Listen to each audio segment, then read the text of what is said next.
روزمرہ روٹین اور کام کاج کے دوران ہم میں سے بہت سے لوگ مختلف قسم کی پریشانیوں اور مسائل کا سامنا کر رہے ہوتے ہیں، جس کی بنیادی وجہ آپ کی زندگی کا ضرورت سے زیادہ مصروف ہونا ہے۔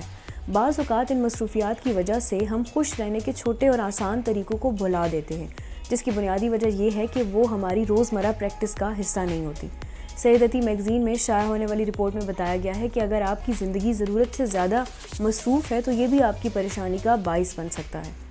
زندگی اگر زیادہ مصروف ہو کر ابتری کا شکار لگنے لگے تو ذرا سی کوشش کے ذریعے اس وقت بھی آپ اپنی مسکراہٹ کو بحال رکھ سکتے ہیں جب آپ کو ارد گرد سب کچھ بکھرتا دکھائی دے۔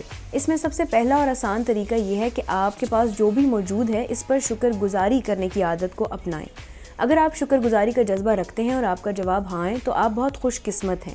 یہ وقت ہے کہ کروڑوں اور اربوں روپے کے مکان میں نہ رہتے ہوئے بھی آپ اپنے پاس میسر نعمتوں پر شکر کر کے خوشی اور اطمینان کی زندگی گزار سکتے ہیں۔ اگر آپ ڈائری نہیں لکھتے تو یہ بالکل ٹھیک وقت ہے کہ آپ اسے اپنی روٹین میں شامل کر لیں۔ ماہرین کے مطابق وہ لوگ جو زیادہ پریشان رہتے ہیں اور جن کے ذہن میں مختلف قسم کے خیالات چلتے ہیں ان کے لیے ڈائری لکھنا بہت مفید ثابت ہو سکتا ہے۔ ڈائری لکھنے سے آپ اپنے لانگ ٹرم اور شارٹ ٹرم گولز کو بآسانی اچیو کر سکتے ہیں، جیسے آپ آنے والے 5 سالوں میں گھر بنانا چاہتے ہیں یا اپنی جاب چینج کرنا چاہتے ہیں یا کوئی نیا کاروبار شروع کرنا چاہتے ہیں۔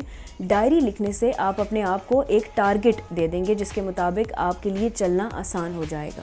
اس رپورٹ میں یہ بھی بتایا گیا ہے کہ اپنے لیے چھوٹے چھوٹے تحائف یا گفٹس وغیرہ لینے سے بھی آپ کام کے لیے موٹیویٹڈ رہتے ہیں اور آپ کے ذہن میں آنے والے منفی خیالات آہستہ آہستہ ختم ہو جاتے ہیں۔ کہا جاتا ہے کہ خود کو تھوڑا سا بگاڑ لینا بھی کبھی کبھی اچھا ثابت ہوتا ہے، اسی لیے وقتاً فوقتاً اپنے لیے چھوٹے موٹے تحفے لیتے رہیں تاکہ آپ کام کرنے کی صلاحیت کو برقرار رکھ سکیں اور پریشانیوں اور مسائل سے بھی چھٹکارا حاصل کر سکیں۔ جاننے کے لیے دیکھتے رہیے urdunews.com۔